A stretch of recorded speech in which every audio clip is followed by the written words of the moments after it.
Hello everyone, welcome to the 140th episode of the Backrooms Documentaries. In this episode, I grabbed a friend of mine and we made fan-made levels that I will go over. If you want to participate, wait until a future episode and comment your suggestion below. Other than that, enjoy this episode.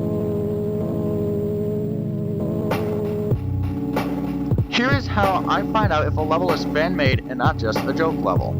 Here is what you need to include: a title, a survival difficulty, a clear description, and at least one way to enter.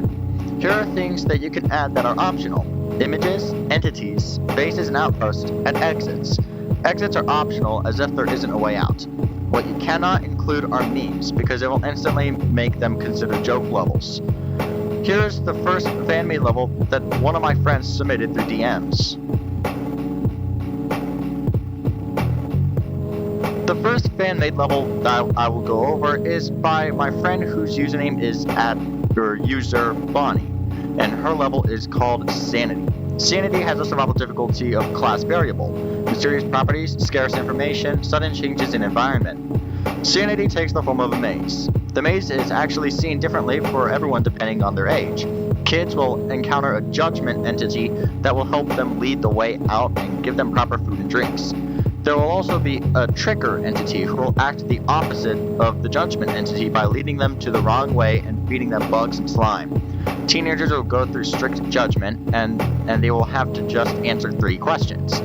The questions are random for everyone. The trickster, however, pulls pranks on them, like jump scaring them, and swiftly takes their supplies. The adults who enter this level have a terrible experience. They only deal with the judgment once, while they have to deal with the trickster many times. The judgment judges the quality of the adults.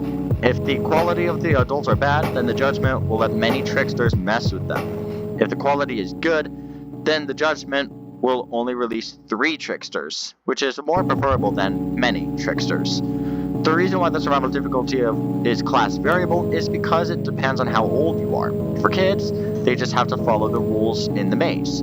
If they broke the rules in the level, punishments range from harmless to death depending on what rule was broken. For teenagers, the rules are the same but more complicated, since they are much more smarter than kids. In most teenagers' view, the walls are actually moving as if the place never ends. If teenagers break the rules, the maze will drive them into insanity, or other punishments are either immediate or slow and painful deaths. Adults have the most complicated rules, which is why the percentages of each age group being able to survive is 80% for kids, 50% for teenagers, and 10% for adults. We don't know what the rules are, but it still depends on the age group. In the maze, there will be fears that our individual person has to go through in order to exit the maze. You can enter this fan-made level by no-clipping through a wall in level 37, and you can exit by exiting the maze without breaking any rules, and you will be sent to a random level. Moving on to the next fan-made level. The second fan-made level for this episode is actually one that I came up with as soon as I'm writing this script. My level is fan-made level 1225, also known as Festive Cheers. My level has a survival difficulty of class 1, safe, secure, minimal entity count. Level 1225 takes the form of an empty household filled to the brim with Christmas decorations. All of the normal house lights don't work, but the level will still be illuminated with Christmas lights. All of the doors are locked and can't be opened on the other side. The windows are also stuck in their positions, and their durability is equivalent to bulletproof glass. If you look outside the windows, you can see a neighborhood at the time of night, and it's constantly snowing. The neighborhood is inaccessible, but because you are stuck in the house. The house is abnormally large, being around the size of a 2-story house.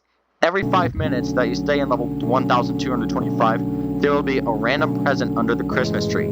These presents usually contain random objects, ranging from almond water to fire salt, and even the Hermes device. In the house, there are 3 bathrooms, 3 bedrooms, a kitchen, a living room, a laundry room, a basement, and an attic.